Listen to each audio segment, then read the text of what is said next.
This is Red Pill reporting for duty. I thought I'd make an intro vlog, seeing as that's what we're doing. As you know, I had my first FMT today, which went really well. Thank you so much, everyone, for your support and encouragement on that. It's much appreciated. I'm not really sure where to start. At the beginning, maybe? Because my awakening, or remembrance of who I really am, started really young. But I don't think I remembered. I don't think I remembered who I was then. It was just triggered off. I started asking more questions when I was 16. For a few reasons. It was like 3 reasons intertwined. So the first reason was I started smoking cannabis, which I think does, to a certain extent, open your awareness. Also, I'd had trouble with some people that I had surrounded myself with. I started looking at them differently and realising that I wasn't being treated in the right way. And then the third one was I started seeing the recurring number 2222, specifically the time.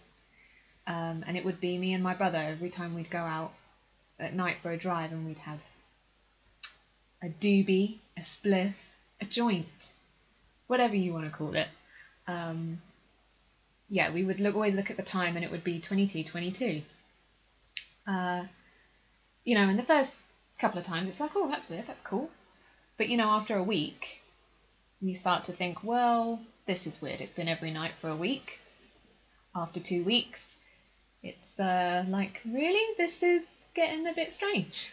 And then it started to spread. And the next thing it spread onto, drum roll please, was our favourite song at the time. And the name of that song was called Show Me a Sign.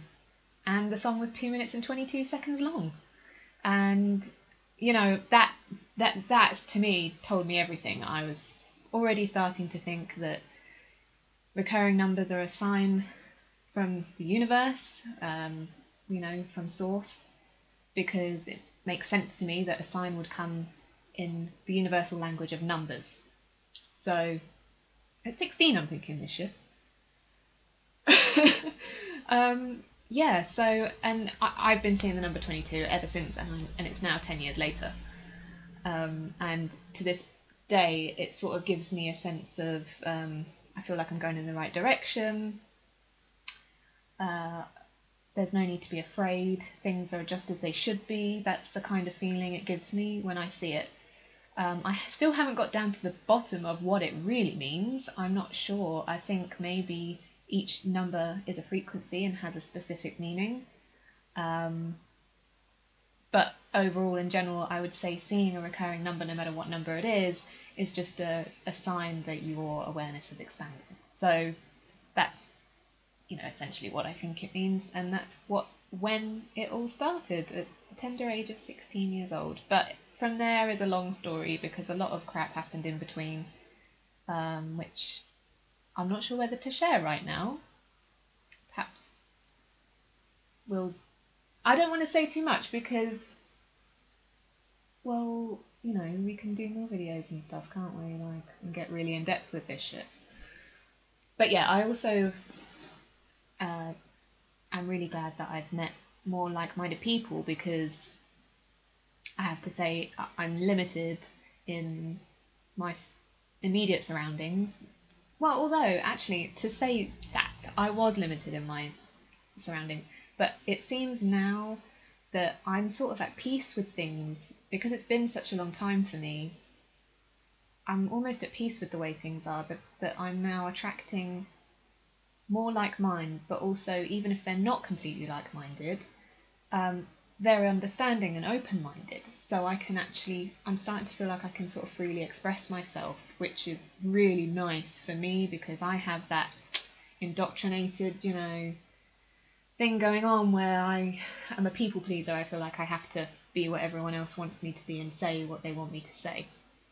But that's starting to unravel, and I'm slowly becoming, well, I say slowly actually, in the past year or so, past year or two, I've really come on like leaps and bounds. I used to be really shy and really kind of, I don't want to stand out. Like, I don't really like standing out, but at the same time, I don't like being like everyone else. Go figure. So yeah, I think I'll just leave it there because I don't really know what else to say. I hope everyone's doing really well. And, oh, I do know what I want to say. I watched the latest Stephen Greer 3 hours and 50 minutes long talk, and it was unbelievable. You know, I love the documents, the documentation, you know, of things like Marilyn Monroe's death being warranted and all that, you know, all that stuff.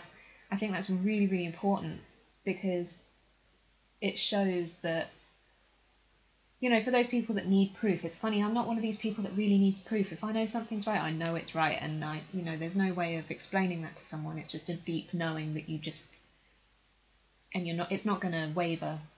But some people, you know, need a bit of proof, and sometimes I do with certain things.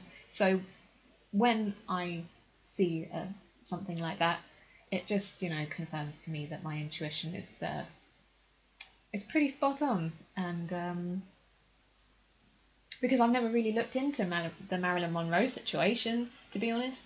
But you know, whenever I see a celebrity like that and their death just seems very odd, you know, I just question things all the time. So yeah, anyway, peace out.